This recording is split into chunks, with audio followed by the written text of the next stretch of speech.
पति, पत्नी और नौकरानी। शीतल और अभिमन्यु की शादी को 5 साल हो चुके थे, लेकिन अभी तक उनका कोई बच्चा नहीं हुआ था।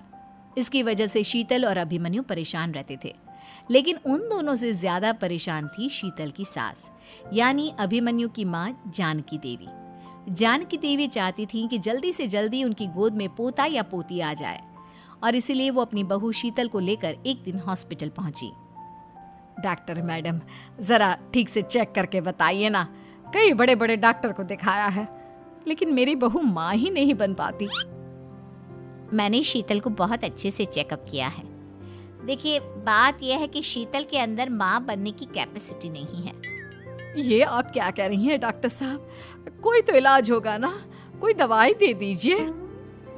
देखिए, कुछ प्रॉब्लम ऐसी होती है जिनका कोई ट्रीटमेंट नहीं होता। आई एम सॉरी टू से, लेकिन शीतल कभी माँ नहीं बन सकती, क्योंकि उसके यूट्रस में अंदर से ही कुछ प्रॉब्लम है।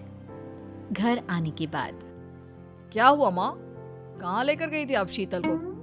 अरे कहाँ लेकर जाती, डॉक्टर मैडम के पास ले गई थी, लेकिन तेरी बीवी तो कभी माँ बन ही नहीं सकती।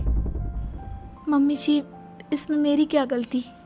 अगर अंदर से कोई प्रॉब्लम है तो उसमें मैं भी कुछ नहीं कर सकती। जानती हूँ, ये बात डॉक्टर के मुंह से सुन चुकी हूँ। अब दोबारा मेरे सामने इस बात का गाना मत गा। अरे माँ, परेशान होने की जरूरत नहीं है, हम सोचते हैं ना कुछ। अरे क्या सोचेगा तू? जब डॉक्टर कह चुका है कि तेरी बीवी माँ नहीं बन सकती, तो बता क्या सोचेगा तू? कहाँ से लाएगा बच्चा?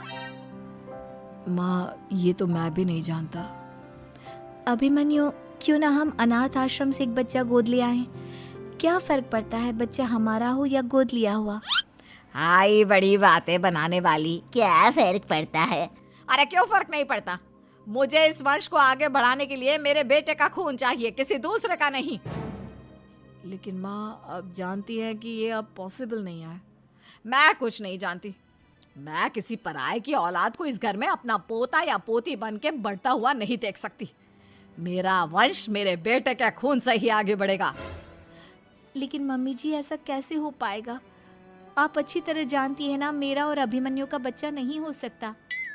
तो मैं अपने बेटे की दूसरी शादी करवाऊंगी, और अपनी दूसरी बीवी से ये मुझे बच्चा पैदा करके देगा। ये आप क्या कह रही हैं माँ? मैं किसी और से शादी नहीं करने वाला।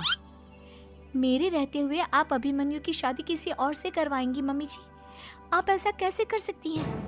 तू बस देखती जा बहू, मैं ऐसा कैसे कर सकती हूँ। कुछ दिनों के बाद अभिमन्यु, मैंने तेरे लिए